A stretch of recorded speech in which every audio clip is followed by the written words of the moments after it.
ప్రజలందరికీ నమస్కారం.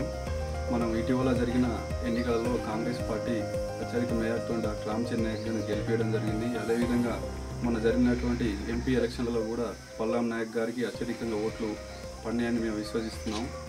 ఇది గత టీఆర్ఎస్ పాలనలో ప్రజలు ఇబ్బంది పడి ఈ ఇబ్బందులన్నీ ఏగలేక మన కాంగ్రెస్ పార్టీకి అవకాశం ఇచ్చి ముందుకు తీసుకువెళ్తున్న క్రమంలో రేపు జరగబోయే ఎమ్మెల్సీ ఎలక్షన్లో కూడా మన ప్రశ్నించే గొంతుక తీర్మాన్ మల్లన్న గారికి సపోర్టుగా యువతంతా నిలబడాలని, మరియు రేపు జరిగబోయే ఎలక్షన్లో మల్లన్న గారిని అత్యధిక మెజార్టీగా ఎమ్మెల్సీగా మనం చట్టసభలకు పంపించాలి.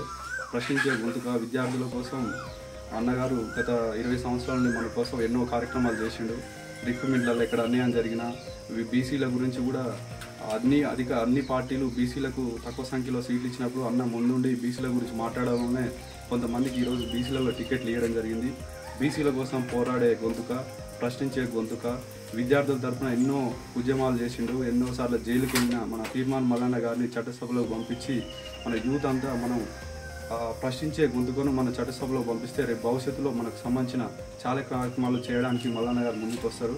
కాబట్టి రేపు జరగబోయే ఎమ్మెల్సీ ఎలక్షన్లో మల్లన్న గారికి మొదటి ప్రాధాన్యత ఓటు వేసి చట్టసభలకు పంపించాలని యూత్ కాంగ్రెస్ తరఫున మేము అందరం కోరుకుంటున్నాం.